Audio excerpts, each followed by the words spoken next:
Welcome everybody to another episode of leanTakt. Tonight I'm going to make something really clear, something that needs to be said for the entire construction community so that we make sure that we're on the 100% same page and we don't go in weird directions. You do not, I do not, nobody has a real takt plan unless we have these key components, and I'm going to talk about that right now.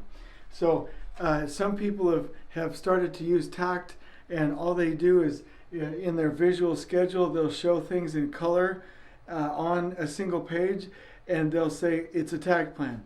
But they'll show something like this where they'll have trades and they literally stack from area to area, or they don't have flow, and they'll say, oh, I showed this on a single page plan, that means it's a takt plan. And I want to be clear, that's not correct. If we do this, if we show in a takt plan format activities that don't have flow in three key considerations, then we're not any better than CPM. We're hurting people, and we're heading our teams into a crash landing. So I don't want anybody to say that they're using takt unless they have these key things. So let's be clear about it right now. And this is the bare minimum. If you talk to some of the real in-depth scientific takt experts in the industry, like Nicholas or Janosch or Marco, or some of the people in the industry that are really mathematical and scientific about this, they'll say, even this is just the beginning. But you have to have, in order for you to consider that you have a takt plan, it has to be a visual schedule. So that's something that we've covered before. I drew this up here just to give a little bit of variation from some of the things that we typically show you. The takt time in a time scale is shown in the columns week by week, or if you have a 3-day or 6-day or a 1-day takt time. And then the areas, or the takt zones, or the takt areas, I call them takt zones, are shown in the rows. And each of these individual colored cells, either in Excel or in a program like Takting or Timoti or one of these softwares, this is called a takt wagon, and in it has work packages or scopes that include work steps. So you should be able to see your takt plan on an 11 by 17 or 18 by 24 or 36 by 48 in a single printed color drawing. So it has to be visual so that everybody can see as a group, know as a group, and act as a group. The other thing is it has to show that schedule visually with workflow, trade flow, and logistical flow. And so, and I love pull planning, just so you know. Like we use pull planning techniques to create these takt trains, which is this sequence from here to here. But a takt train will only show you workflow. It won't show you trade flow, and it won't show you logistical flow. And so I'm going to talk about that right now. When you look at this area, and let's say this might be 5,000 square feet, in a takt zone it might be 10,000 square feet, whatever it is, these numbers symbolize takt zone A, takt zone B. A takt train shows the flow of work within that area. That's that green line. That's like a pull plan. So literally a takt plan is like a number of pull plans shown together in a rhythm. That's where you get the takt time. Every time that drum beats according to takt time, that's when another area starts. Drum beats. Drum beats again, we start in this area. Drum beats again, we start in this area. Drum beat, takt time. That's what that means. We put these pull plans, or what we call takt trains, into a takt time, and we stagger them, and now we can see, and let's use this red scope, these red takt wagons, you can see trade flow now as well. So not only can you see flow within the takt zone and with the work that's happening, but you can also see, according to that drum beat, where is the trade, that scope, that trade partner heading throughout the building, and we can make sure that they have flow and consistent crew counts and consistent material inventory levels according to inventory buffers. The other thing that's really neat is that when you draw an arrow down, that's your design or your logistical flow. And so this shows you where you headed in a flow logistically. A, B, C, D, E, F, G. So I can see the flow of work within the area, I can see the flow of the trades through the project from area to area, and I can see the order logistically that we're taking in that sequence. You do not have a takt plan unless you can see this, and I would say that you have trade flow. This is the biggest thing in my opinion.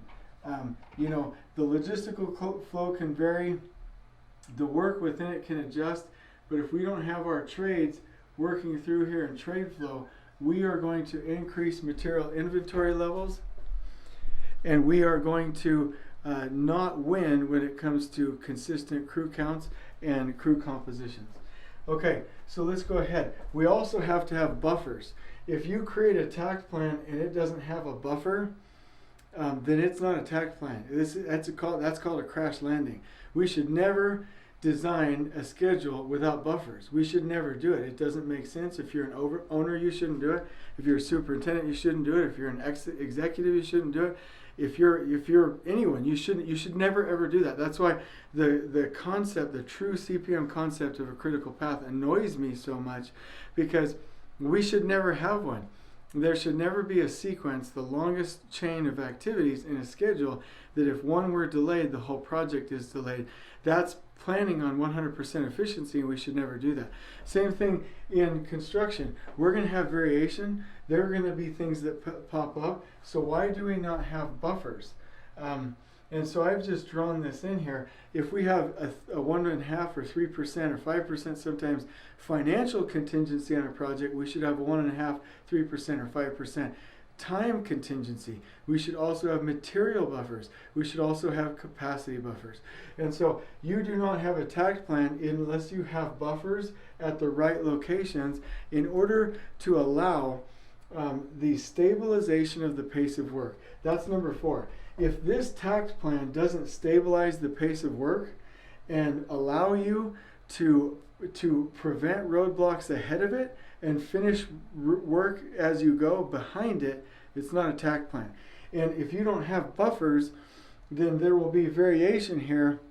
You'll get into a rush and you'll start, you'll start stacking activities and you'll start pushing and rushing, and you'll create variation with crew counts, you'll create variation with manpower levels and material inventory, and then you'll start throwing money out the window and it starts to become a crash landing. You have to have buffers, and a takt plan has to stabilize the pace of the work so that project management and workers can focus on finishing it right, finishing as we go, and preventing roadblocks ahead of time, I might add.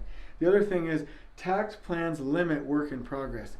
When you see a bunch of areas with the same thing happening all at the same time, not in a flow, we are not limiting work in process. We have to stay focused with all 3 types of flow in a takt plan. And so this is my message.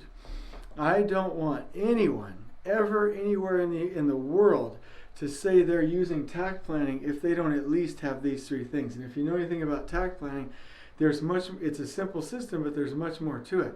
There's math behind it. There's a lot of thought. It's a beautiful actual scheduling system. It's not just a bunch of guessing and tying it together with logic ties. This is an actual system. So nobody say they're doing takt plans. I don't want takt plans getting a bad name. I don't want somebody to say, I did that, it didn't work.